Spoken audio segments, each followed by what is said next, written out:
Hello everyone, welcome to my channel. आज आपण एका खूप महत्त्वाच्या आणि लेटेस्ट अपडेटबद्दल बोलणार आहोत, जे तुमच्या खिशावर थेट परिणाम करेल.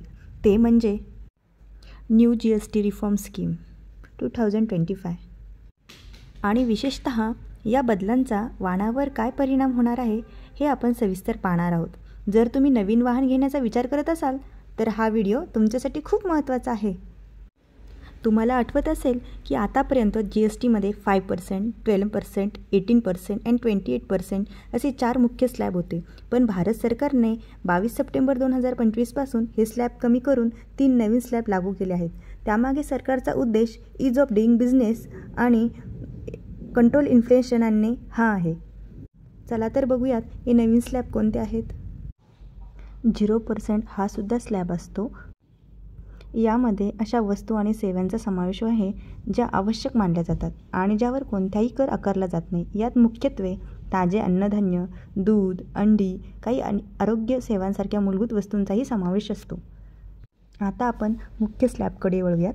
5% स्लॅब.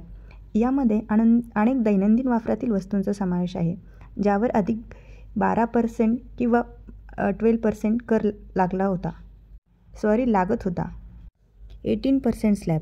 हा स्लॅब आता बहुतेक वस्तू आणि सेवांसाठी लागू आहे, ज्यावर आधी 28% कर लागत होता. यामध्ये अनेक इलेक्ट्रॉनिक वस्तूंचा समावेश होत असतो. पुढचा स्लॅब 40%. हा एक नवीन आणि उच्च स्लॅब आहे जो फक्त लक्झरी आणि सीन गुड्ससाठी लागू करण्यात आला आहे. सीन गुड्स म्हणजे हानिकारक वस्तू. आता आपण मुख्य मुद्द्याकडे येऊया. वाहनांवर या नवीन GST सुधारणाचा काय परिणाम होईल हे आपण बघू. पूर्वी वाहनांवर त्यांच्या प्रकारानुसार आणि इंजिन क्षमतेनुसार वेगवेगळ्या GST लागत होता, जसे की 28% अधिक सेस. पण आता परिस्थिती बदलली आहे. नवीन नियमानुसार गाड्यांवर काय परिणाम होईल हे आपण बघूयात.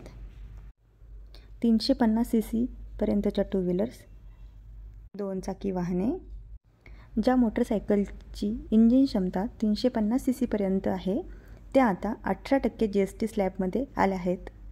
याचा अर्थ तुम्ही जर 350 cc पर्यंतची बाईक किंवा स्कूटर घेण्याचा विचार करत असाल तर ती पूर्वीपेक्षा स्वस्त मिळण्याची शक्यता आहे.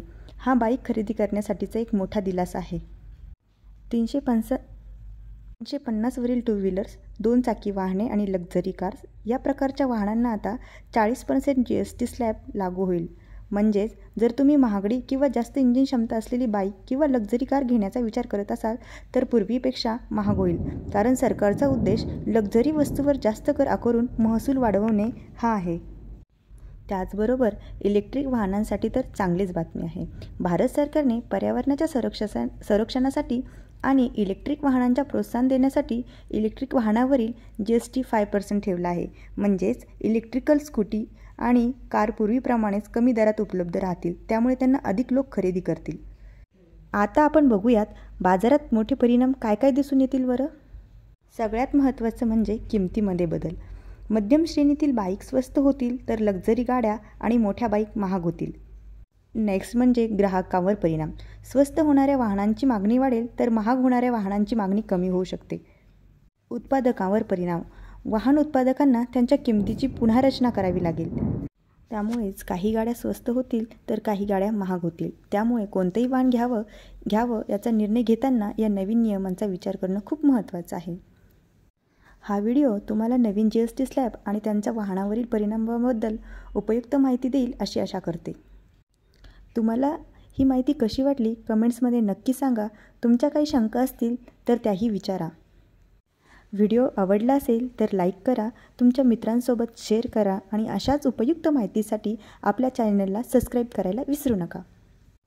पुढील व्हिडिओमध्ये भेटूया. धन्यवाद.